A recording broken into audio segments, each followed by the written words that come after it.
Hi everyone, मैं प्रिया और अपने चैनल पर आप सभी का स्वागत करती हूँ। तो देखिए, दीपावली के जस्ट दूसरे दिन हमारी गोवर्धन पूजा की जाती है। तो गोवर्धन पूजा मतलब मुहूर्त क्या है और उसकी कथा क्या है वो हम आपको इस वीडियो के माध्यम से बताएंगे। हिंदू पंचांग के अनुसार कार्तिक माह में शुक्ल पक्ष की प्रतिपदा तिथि पर गोवर्धन पूजा की जाती है, यानी दिवाली के जस्ट अगले दिन। इस बार दिवाली और जो गोवर्धन पूजा है ना, तो मतलब पहले तो दिवाली जो है वो अमावस्या को होती थी, बट इस बार आधे अमावस्या में है, बट आज 12 नवंबर को ही दीपावली मनाई जाएगी। ऐसे में जो हमारे गोवर्धन पूजा को अन्नकूट के नाम से भी जाना जाता है।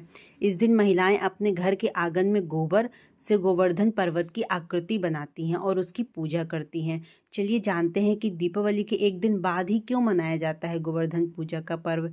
तो जो गोवर्धन पूजा की जो मतलब विधि है वो क्या है।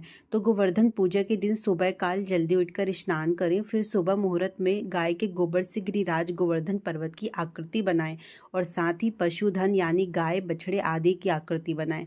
इसके बाद धूप दीप आदि से विधिवत पूजा करें। भगवान कृष्ण को दूध से स्नान कराने के बाद उनका पूजन करें। इसके बाद अन्नकूट का भोग लगाएं। अब क्या आप जानते हैं कि गोवर्धन पर्वत का महत्व क्या है गोवर्धन पूजा का। तो देखिए, मान्यताओं के अनुसार भगवान कृष्ण के द्वारा सर्वप्रथम गोवर्धन पूजा आरंभ की गई थी और गोवर्धन पर्वत को अपनी उंगली पर उठाकर इंद्रदेव के क्रोध से ब्रजवासियों और पशु पक्षियों की रक्षा भी की थी। यही कारण है कि गोवर्धन पूजा में गिरिराज के साथ कृष्ण जी का भी पूजन किया जाता है। इस दिन अन्नकूट का जो है वो बहुत ही विशेष महत्व बताया गया है।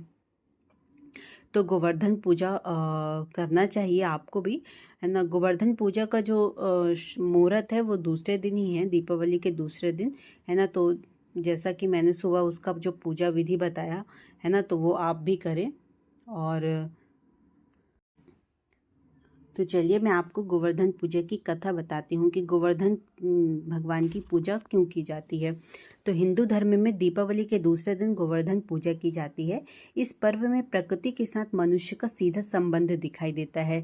इस पर्व से जुड़ी एक लोक कथा है। एक समय की बात है, श्री कृष्ण अपने मित्र ग्वालों के साथ पशु चराते हुए गोवर्धन पर्वत जा पहुंचे। उन्होंने देखा कि बहुत से व्यक्ति एक उत्सव मना रहे थे।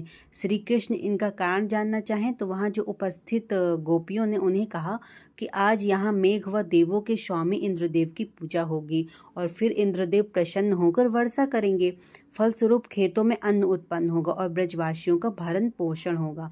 यह सुन श्री कृष्ण सबसे पहले बोले कि इंद्र से अधिक शक्तिशाली तो गोवर्धन पर्वत है, जिनके कारण यहाँ वर्षा होती है और सबको इंद्र से ही बलशाली गोवर्धन का पूजन करना चाहिए। तो श्री कृष्ण की बात से सहमत होकर सभी गोवर्धन की पूजा करने लगे। जब यह बात इंद्रदेव को पता चली तो वो क्रोधित होकर मेघों को आज्ञा दी कि गोकुल में जाकर मूसलाधार बारिश करें। भयावह बारिश से भयभीत होकर सभी गोपियां ग्वाले श्री कृष्ण के पास गए। यह जान श्री कृष्ण ने सबको गोवर्धन पर्वत की शरण में चलने के लिए कहा। सभी गोपियां ग्वाले पशुओं समेत गोवर्धन की तराई पे आ गए। तत्पश्चात श्री कृष्ण ने गोवर्धन पर्वत को अपनी कनिष्ठ पर उठाकर छाते से तान दिया। इंद्रदेव के मेघ 7 दिन तक निरंतर बरसते रहे, किंतु श्री कृष्ण के सुदर्शन चक्र के प्रभाव से ब्रजवासियों पर जल की एक बूंद भी नहीं पड़ी। यह अद्भुत चमत्कार देखकर इंद्रदेव असमंजस में पड़ गए। तब ब्रह्मा जी ने उन्हें बताया कि श्री कृष्ण भगवान विष्णु के अवतार हैं। सत्य ज्ञान इंद्रदेव श्री कृष्ण से क्षमा याचना करने लगे।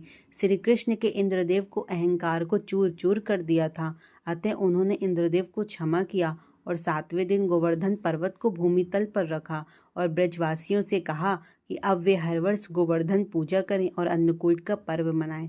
तभी से यह पर्व प्रचलित है और आज भी पूर्ण श्रद्धा भक्ति भाव से मनाया जाता है। ओके, तो देखिए मैंने आपको गोवर्धन पूजा का विशेष महत्व कथा बताई। आई होप आपको वीडियो पसंद आई होगी, और अगर पसंद आई हो तो ज़्यादा से ज़्यादा लोगों तक शेयर करें और मेरे चैनल को सब्सक्राइब भी करें। मैं मिलती हूँ कल एक नए नेक्स्ट वीडियो के साथ, तब तक के लिए बाय बाय।